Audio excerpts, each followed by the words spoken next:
Coba bayangkan gini, Anda lagi ketemu seseorang, terus Anda nanya namanya, dan orang itu malah jawab pakai teka-teki. Ya, semacam aku adalah aku, gitu kan? Nah, persis. Coba bayangin aja, halo semuanya, senang Anda bisa bergabung lagi di obrolan kita hari ini. Hari ini kita bakal melakukan penelusuran mendalam ke sebuah topik yang jujur aja bikin saya merinding waktu baca sumber-sumbernya. Topiknya lumayan berat ya, tapi sangat mempesona. Betul banget. Kita bakal ngebahas tentang misteri nama Tuhan yang paling suci.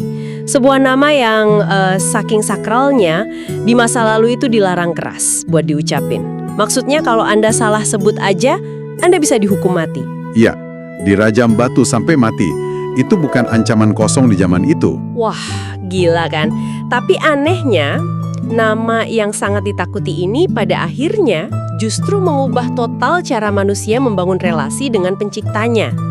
Jadi misi kita hari ini, buat Anda yang lagi dengerin, kita bakal membongkar setumpuk sumber. Mulai dari analisis tata bahasa Ibrani kuno, tradisi Talmud Yahudi, sampai ke sejarah teologi. Kita mau bedah nama yang diwahyukan di semak duri yang menyala di kitab Keluaran itu, dan melihat penggenapannya di abad pertama. Dan yang menarik adalah, di Timur Dekat kuno, nama itu bukan sekedar label. Kayak bukan cuma nama di KTP gitu. Oh, beda ya konsepnya sama zaman sekarang? Beda jauh. Bagi masyarakat kuno, nama itu adalah esensi. Itu adalah cetak biru dari karakter seseorang. Jadi kalau Anda tahu nama sebuah entitas, Anda punya semacam akses ke inti keberadaannya. Masuk akal. Berarti waktu Tuhan ngasih nama aku adalah aku tadi, itu tuh kayak undangan sekaligus penolakan, ya kan? Betul. Undangan untuk mengenal esensinya, tapi sekaligus penolakan untuk dibatasi oleh bahasa manusia. Kayak dia nggak mau didefinisikan pakai kotak-kotak konsep manusia. Oke, nah biar kita nggak bingung, mari kita bongkar tata bahasanya langsung. Teks Keluaran pasal 3 ayat 14. Musa di depan semak yang menyala. Tuhan ngomong menyebut dirinya Ehyeh Asher Ehyeh. Ya, Ehyeh Asher Ehyeh. Nah, dari sisi bahasanya, apa sih yang sebenarnya terjadi di balik kata itu? Gini, kalau kita lihat dari morfologinya, kata Ehyeh itu bentuk orang pertama tunggal, asal katanya dari kata kerja hyuh atau versi lebih kunonya itu hwh. Yang artinya ada atau menjadi, kan? Iya, persis. Dan ini pakai aspek imperfect dalam bahasa Ibrani. Jadi terjemahan yang paling sering kita dengar itu aku adalah aku atau aku akan menjadi apa yang aku akan menjadi. Jadi itu sangat subjektif ya. Kayak Tuhan ngomong dari sudut pandangnya sendiri pakai kata aku. Betul, itu dari perspektif subjektif. Nah, yang menarik, kita kan lebih sering dengar istilah YHWH atau tetragrammaton, kan? Ya, Yod, He, Vav, He. Itu yang paling banyak muncul di teks kuno. Nah, YHWH itu sebenarnya adalah bentuk orang ketiga tunggal dari akar kata kerja yang sama persis tadi. Oh, tunggu. Jadi ini cuma masalah perubahan sudut pandang? Persis. Itu transisi ke perspektif objektif. Jadi, Ehyeh itu cara Tuhan menyebut dirinya, sementara YHWH itu cara ciptaan menyebut dia yang ada. Wah, ini asik nih. Berarti ini kayak perbedaannya itu kayak saya bilang ke Anda, saya sedang ngomong. Ya? Terus Anda nanggapin kereta ke orang lain, dia sedang ngomong. Subjeknya sama, esensi kegiatannya sama, cuma sudut pandangnya aja yang dibalik. Analogi yang sangat pas. Dan perubahan perspektif itu yang ngasih manusia kosakata buat nyapa sesuatu yang sebenarnya nggak terbatas. Tapi ada satu hal yang bikin saya penasaran dari sumber yang kita baca, aspek imperfect di bahasa Ibrani itu kan beda sama bahasa kita ya. Itu bukan cuma soal masa depan yang kaku kan? Sama sekali bukan. Bahasa Ibrani kuno itu nggak bagi waktu masa lalu, masa kini, dan masa depan sekaku bahasa modern. Aspek imperfect itu lebih ke tindakan yang belum selesai, sesuatu yang terus berkelanjutan. Kayak proses yang terus berjalan gitu? Iya, dari masa lalu, nembus masa kini, dan jalan terus ke masa depan, tanpa henti. Wah, ini pasti maknanya dalam banget buat orang Israel waktu itu. Maksudnya, bayangin aja, Anda pendengar, Anda orang Israel yang lagi diperbudak di Mesir, lagi ditindas habis-habisan. Mereka nggak butuh Tuhan yang cuma konsep filsafat, kan? Betul, mereka nggak butuh konsep ala Yunani yang cuma duduk manis merenung. Mereka butuh Tuhan yang aktif. Dan ini nyambung banget sama apa yang dibahas di tradisi Talmud, ya kan? Ya, nah ini bagian yang sangat menarik dari penelitian rabi-rabi Yahudi. Dalam Talmud Babilonia ada traktat namanya Berakoth 9b. Di situ mereka menelaah makna Ehye, Asher, Ehye. Dan mereka nggak melihatnya sebagai pernyataan metafisika yang dingin, kan? Nggak sama sekali, mereka melihatnya sebagai janji penyertaan yang sangat intim dan dinamis.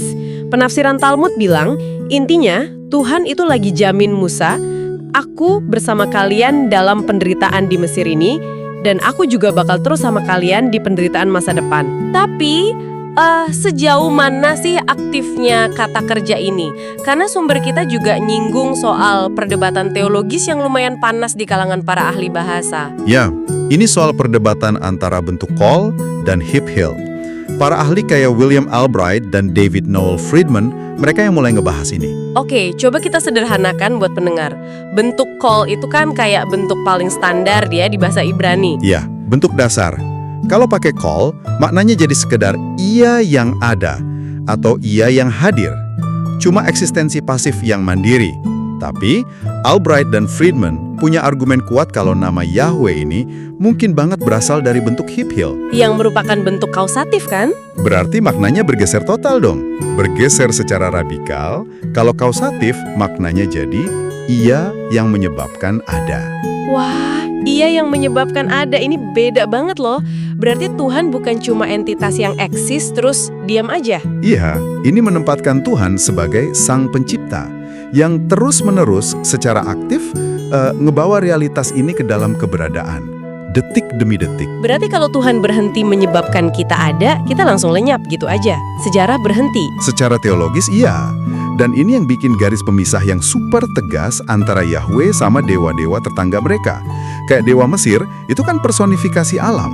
Dewa matahari, dewa sungai, mereka tunduk sama siklus kosmik. Sementara Yahweh ini sama sekali tidak terikat sama alam ya. Dia yang bikin alam itu jalan. Betul, dia berdiri murni di luar ciptaan. Tapi bentar deh, kalau kita mikir pakai psikologi orang zaman itu, punya Tuhan yang bisa dibilang, aku akan menjadi apa yang aku inginkan, Tuhan yang super otonom dan merdeka, itu bukannya malah menakutkan.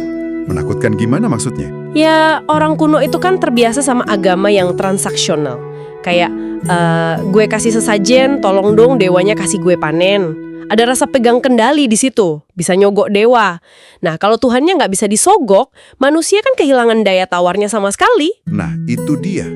Justru ketiadaan daya tawar itu yang jadi poin utama dari nama ini. Ini deklarasi otonomi absolut. Nggak ada yang bisa ngendaliin aku. Bahkan lewat ritual sekalipun ya. Ya, mau pakai mantra, ritual, sesajen apapun, manusia nggak bisa maksa kehendak Yahweh. Dan teolog modern bilang, ini justru kabar baik. Kebebasan absolut ini berarti keadilannya itu murni, nggak bisa dibeli. Oke, sangat berdaulat. Tapi ini menjelaskan sesuatu yang jadi ironi sejarah yang menurut saya paling gila dari penelusuran kita ini. Soal nama yang hilang itu ya? Betul, logikanya kan gini. Kalau nama itu begitu dinamis, begitu hidup, kenapa malah umatnya sendiri lambat laun menguncinya dalam keheningan? Mereka sampai berhenti total ngucapin nama itu. Kenapa bisa gitu? Itu nggak terjadi mendadak sih. Prosesnya berakar dari periode Bait Allah kedua. Waktu itu orang Yahudi lagi ada di bawah tekanan budaya asing yang kuat banget. Jadi mereka mulai bikin pagar di sekitar hukum Taurat. Buat melindungi identitas mereka kan? Ya, dan mereka baca perintah ketiga, jangan menyebut nama Tuhan Allahmu dengan sembarangan. Itu secara sangat harfiah. Ditambah lagi di kitab Imamat pasal 24, ada hukum rajam sampai mati buat siapa saja yang menghujat nama itu. Nah, bayangin aja Anda pendengar, ancaman dirajam batu. Jelas aja itu bikin iklim ketakutan yang ekstrim. Daripada risiko salah intonasi atau nggak sengaja ngomong pas kondisinya lagi nggak suci, mending milih jalur aman kan? Mending dimatiin sekalian suaranya, nggak usah diucapin sama sekali. Kalau saya mikirnya gini, metaforanya, ini tuh bukan kayak nyimpen kata sandi di brankas. Ini lebih kayak bayangin masyarakat nemuin reaktor nuklir kuno yang energinya masif banget, radiasinya bahaya, jadi mereka cor itu pakai baja tebel. Wah, metafor yang akurat banget tuh. Terus cuma ada satu teknisi khusus pakai baju pelindung tebel yang boleh masuk ke ruang reaktor itu setahun sekali. Cuma buat muter katupnya biar kota nggak meledak. Dan teknisi itu adalah imam besar. Iya kan? Praktik Yom Kippur itu. Selain itu, nama Yehowe emang dikarantina dari publik. Cuma boleh bergema di ruangan yang paling suci di bumi, ruang Maha Kudus. Di Bait Allah ya? Ya, setahun sekali, imam besar mandi penyucian, pakai baju linen putih polos, terus masuk ngelewatin tabir yang tebal itu, sendirian. Terus di tengah asap kemenyan yang pekat, dia bakal bisikan nama Yehowe itu buat mohon ampunan buat dosa satu bangsa. Beban psikologis imamnya pasti gila sih. Saya pernah baca tradisi yang bilang jubahnya dipasangi lonceng kecil. Oh iya, dan ada legenda soal tali di kakinya kan? Nah itu, tali diikat di kakinya. Jadi kalau dia bikin kesalahan ritual kecil aja dan mati disambar kekudusan Tuhan, badannya bisa diseret keluar dari luar. Karena nggak ada yang berani masuk buat ngambil jenazahnya. Tradisi itu emang nunjukin seberapa besar teror dari kekudusan yang absolut itu. Dosa manusia tuh bikin penggunaan nama Tuhan secara kasual jadi nggak mungkin. Tapi di sisi lain, ini jadi paradoks ya. Dosanya bikin nama itu harus diumpetin, tapi cuma nama itu satu-satunya yang bisa ngasih ampunan di hari Yom Kippur. Tepat, keintiman yang harusnya ada diganti sama rasa hormat yang sampai bikin lumpuh saking takutnya. Terus buat orang biasa gimana? Kalau mereka lagi baca gulungan kitab suci, terus ketemu 4 huruf YHWH ini, mereka ngomong apa? Gak mungkin diam terus kan? Mereka pakai kata ganti. Jadi tiap kali nemu tetragrammaton, mereka baca Adonai, yang artinya Tuhanku, atau Hashem, yang artinya Sang Nama. Substitusi ya? Iya, bahkan saking ketatnya, waktu Alkitab Ibrani diterjemahkan ke bahasa Yunani yang kita kenal sebagai Septuaginta, para penerjemahnya di Alexandria itu menolak nulis huruf Ibrani YHWH. Mereka ganti pakai kata Yunani Kyrios. Yang artinya Tuhan atau penguasa. Wah, jadi benar-benar dikubur ya nama aslinya, dilapisi eufemisme berabad-abad. Tapi, nih, buat Anda yang dengerin, di sini ceritanya ngambil belokan paling tajam. Iya, reaktor bajanya akhirnya jebol. Jebol. Karena nama Aku Adalah Aku itu nggak mau diam selamanya. Dia nembus keheningan itu di abad pertama dan mewujud ke dalam bentuk yang sangat berdaging lewat seorang tukang kayu dari Nazaret. Pribadi Yesus, atau dalam bahasa Ibraninya Yeshua. Mari kita bedah nama ini, Yeshua. Ada apa dengan etimologinya? Etimologi nama Yesus itu bawa kita langsung ke jantung tata bahasa Ibrani kuno tadi. Yeshua itu varian pendek dari Yehoshua. Atau Yoshua, ya? Betul. Dan nama ini tuh gabungan dua komponen yang muatan teologisnya gila-gilaan. Suku kata pertamanya, Yeho, itu adalah singkatan dari tetragrammaton itu sendiri, YHWH. Tunggu, nama yang tadi dilarang banget diucapin, tiba-tiba jadi awalan nama anak kecil yang lari-larian di jalanan Galilea. Ironis kan? Dan bagian keduanya, akar kata Shua, itu dari kata Yasha, artinya menyelamatkan, membebaskan dari bahaya. Jadi kalau digabung, terjemahan harfiah Yeshua itu adalah YHWH adalah keselamatan, atau kalimat aktifnya YHWH menyelamatkan. Ini poin penting banget buat diingat. Jadi nama Yeshua itu bukan cuma sekedar nama panggilan buat ngebedain dia dari anak lain. Itu adalah manifesto, pernyataan misi. Misi yang sangat jelas. YHWH yang tadinya kekunci rapet di ruang Maha Kudus, yang cuma dibisikin setahun sekali, sekarang turun ke jalanan berdebu buat ngelakuin misi penyelamatan langsung. Dan Yesus sendiri sadar banget soal ini. Kalau kita baca literatur Perjanjian Baru, khususnya di Injil Yohanes, Yesus itu secara sadar dan sistematis ngebawa gema teofani dari semak yang menyala itu. Oh, yang dia pakai frasa bahasa Yunani ego eimi itu ya? Ya, ego eimi. Terjemahan harfiahnya, aku adalah. Tapi kan cara dia pakainya aneh ya?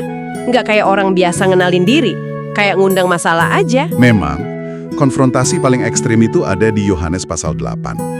Waktu dia lagi debat panas sama ahli Taurat soal otoritasnya, Yesus tiba-tiba ngomong kalimat yang bikin kuping mereka panas.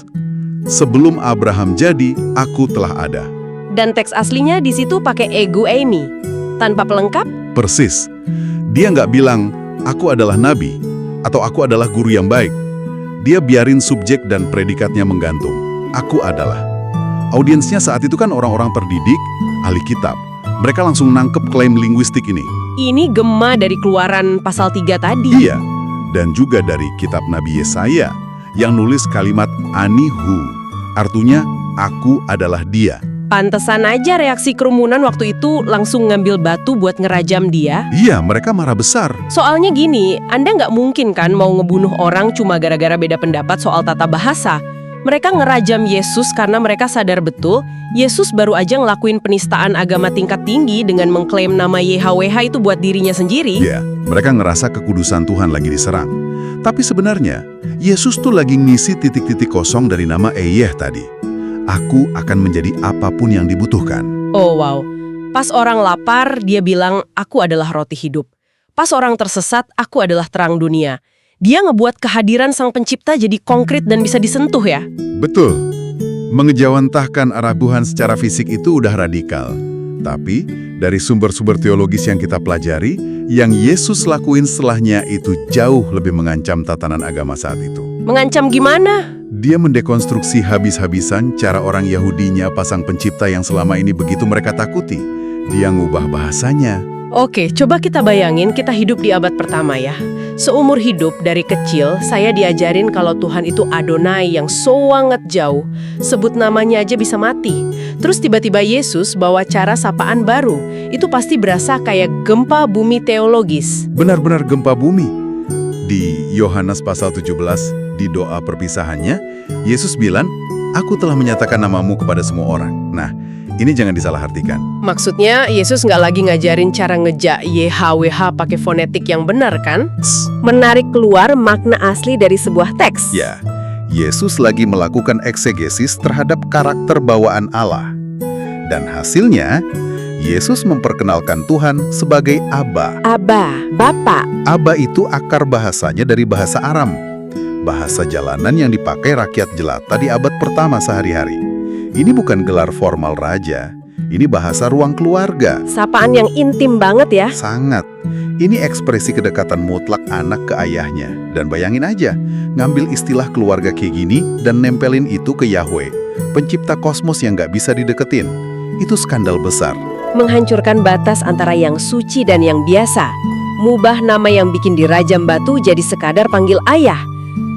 Ini benar-benar ngejebol reaktor nuklir yang dijagain para rabi tadi. Buat para imam yang merasa tugas seumur hidup mereka itu buat ngejaga supaya Tuhan gak tercemar sama manusia, apa yang Yesus lakuin ini adalah puncak dari segala penghinaan.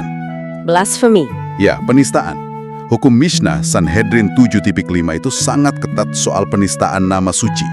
Jadi waktu Yesus nyebut Tuhan itu Aba dan memposisikan dirinya sederajat, itu pelanggaran paling fatal di mata Mahkamah Agama. Mereka kira Yesus lagi nyeret Tuhan tuh lumpur. Padahal, ya ampun, ini ironinya dapat banget. Para ahli agama itu salah baca situasi total. Gimana tuh? Yesus kan nggak lagi ngelunturin kekudusan Tuhan, dia justru lagi mendistribusikannya. Dia menjembatani transendensi yang dimin dan bikin merinding itu, jadi keintiman relasi yang hangat, dari hukum keras di Gunung Sinai ke kasih sayang di kayu salib. Wah, ringkasan yang bagus. Transisi ini ngedefinisiin ulang seluruh kerangka beragama. Karena menyadari bahwa Tuhan yang sama yang ngeracik galaksi dan ngebelah Laut Merah, ternyata pengen disapa dengan Abba. Itu mengubah segalanya. Jaraknya dihapus, tapi otoritasnya nggak hilang. Betul. Ini panggilan buat manusia supaya berhenti sembunyi ketakutan dan mulai jalan dengan identitas sebagai anak. Luar biasa. Beneran penelusuran yang bikin nahan napas ya. Oke, mari kita rangkum lagi perjalanan epik kita dari tadi. Kita mulai dari semak duri di padang gurun, tempat misteri linguistik, Ehyeh Asher Ehyeh, aku adalah aku, pertama kali terucap.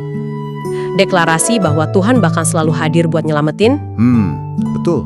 Terus kita ngelewatin gimana ketakutan manusia malah ngereduksi nama dinamis itu jadi sesuatu yang dikurung di balik bait suci. Cuma jadi bisikan setahun sekali. Sampai akhirnya dinding keheningan itu dihancurin sama kehadiran Yeshua, YHWH menyelamatkan. Sang pencipta masuk ke sejarah manusia, ngeklaim gelar aku adalah, dan di saat yang sama ngundang kita semua buat panggil dia Bapa. Ini bukan sekedar sejarah bahasa, ini cetak biru gimana Tuhan mengejar manusia. Tepat sekali. Dan itu ngebawa saya pada satu pemikiran terakhir nih buat Anda yang lagi dengerin sambil Anda balik kerjain rutinitas hari ini. Kalau nama di balik realitas ini pada dasarnya berarti aku akan menjadi apapun yang dibutuhkan untuk menyelamatkanmu. Dan kalau dia nggak lagi nyuruh Anda berdiri jauh-jauh ketakutan, tapi ngundang Anda ke dalam relasi sedekat seorang ayah, Gimana seharusnya hal itu membingkai cara Anda ngadepin kecemasan dan ketidakpastian esok hari? Pertanyaan yang berat tuh. Iya, Pan. Apakah Anda masih berinteraksi sama Tuhan cuma sebagai konsep filosofis yang kaku yang Anda kunci di berangkas agama Anda? Ataukah Anda bersedia menghadapi Dia sebagai pribadi yang sangat aktif yang berkuasa atas realitas? Tapi lagi nunggu Anda manggil Dia Aba. Ingat lagi teka-teki dari Semak Duri itu. Aku adalah aku. Pada akhirnya, itu bukan teka-teki buat bikin pusing kepala Anda, melainkan sebuah janji bahwa kehadirannya itu selalu cukup untuk masalah apapun yang lagi Anda hadapin sekarang.